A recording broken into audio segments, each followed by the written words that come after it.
Mexico ದೇಶದ ಕ್ಯಾನ್ಕನ್ ಅನ್ನೋ ಸಿಟಿಯಲ್ಲಿ ಎಸ್ಕರೇಟ್ ಅನ್ನೋ ಥೀಮ್ ಪಾರ್ಕ್ ಇದೆ. ಇದು ತುಂಬಾ ಅಡ್ವೆಂಚರಸ್ ಆಗಿರೋ ಥೀಮ್ ಪಾರ್ಕ್. ಈ ಥೀಮ್ ಪಾರ್ಕ್ ವಿಶೇಷ ಏನಪ್ಪಾ ಅಂದ್ರೆ ಇಲ್ಲಿರೋ ಅಂಡರ್ ವಾಟರ್ ರಿವರ್ ನ್ಯಾಚುರಲ್ ಆಗಿ ಫಾರ್ಮ್ ಆಗಿದೆ. ಈ ನೀರು ಕೆರೇಬಿಯನ್ ಸೀದು ಬ್ಯಾಕ್ ವಾಟರ್ ಆದ್ರೆ ಅಟ್ಲಾಂಟಿಕ್ ಓಷನ್ ಒಂದ್ ಭಾಗ. ನಾವು ಈ under ground river tour start ಮಾಡಿದ್ವಿ. ಸಖತ್ ಅಡ್ವೆಂಚರಸ್ ಆಗಿತ್ತು ಅಂತಾನೆ ಹೇಳ್ಬಹುದು. ಸುಮಾರು ಅರ್ಧ ಕಿಲೋಮೀಟರ್ ಅಷ್ಟು ಈ ಅಂಡರ್ ಗ್ರೌಂಡ್ ರಿವರ್ ವಾಟರ್ ಇತ್ತು. ಅರ್ಧ ಕಿಲೋಮೀಟರ್ ಅಂತ ಹೋಗಿದ್ವಿ, ಆದ್ರೆ ಸುಮಾರು ಒಂದು 2 ಕಿಲೋಮೀಟರ್ ಹೋಗೋ ತರ ಎಕ್ಸ್ಪೀರಿಯನ್ಸ್ ಅಂತೂ ಆಗುತ್ತೆ. ಆಲ್ಮೋಸ್ಟ್ 16 ಇಂದ 5 ಅಡಿ ಆಳ ಕೂಡ ಇರುತ್ತೆ. ಇನ್ನು ಇದು ಸಮುದ್ರದ ನೀರಾಗಿರೋದ್ರಿಂದ ಫುಲ್ಲು ಉಪ್ಪು ನೀರಿರುತ್ತೆ. ನೀರಾಗಿರೋದ್ರಿಂದ ನೀರ್ ಕಣ್ಣಿಗೆ ಬಿದ್ರೆ ಕಣ್ ಸಹ ಉರಿತಾ ಇತ್ತು. ಇನ್ನು ಈ ನೀರಲ್ಲಿ ಹೋಗ್ತಾ ಹೋಗ್ತಾ ಮಧ್ಯದಲ್ಲಿ ನ್ಯಾಚುರಲ್ ಆಗಿ ಫಾರ್ಮ್ ಆಗಿರೋ ಈ ತರ ಗುಹೆಗಳು ಸಿಗುತ್ತೆ. ಇದನ್ನ ದಾಟ್ಕೊಂಡು ನಾವು ಆ ಕಡೆಗೆ ಹೋಗ್ಬೇಕು. ಇದಂತೂ ಸ್ವಲ್ಪ ಭಯನೇ ಆಗ್ತಾ ಇತ್ತು.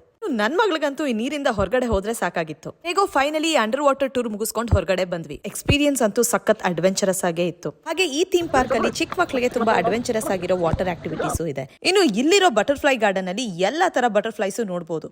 ಇದಂತೂ ನೋಡಕ್ಕೆ ತುಂಬಾ ಚೆನ್ನಾಗಿತ್ತು. ಕಟ್ ಮಾಡಿಟ್ಟಿರೋ ಈ ಹಣ್ಗಳ ಮೇಲೆ ಸುಮಾರು ಚಿಟ್ಟೆಗಳು ಕೂತಿರುತ್ತೆ. ಫುಲ್ ಡೇಸ್ ಅಲ್ಲಿ ನಾವು ಮಾಯನ್ ಸಿವಿಲೈಸೇಷನ್ಸ್ ಬಗ್ಗೆ ಓದಿದ್ವಿ. ಇನ್ನು ಈ ಮಾಯನ್ಸ್ ಅವರು ಮೆಕ್ಸಿಕೋ ದೇಶದವರು. ಮಾಯನ್ ಸಿವಿಲೈಸೇಷನ್ ಅವ್ರ ಕಲ್ಚರ್ ಬಗ್ಗೆ ಒಂದು ಅದ್ಭುತವಾದ ಶೋ ಮಾಡ್ತಾರೆ. ಅಬ್ಬಾ, ಅದಂತೂ ನೋಡಕ್ ಮೈ ಜುಮ್ ಅನ್ಸುತ್ತೆ.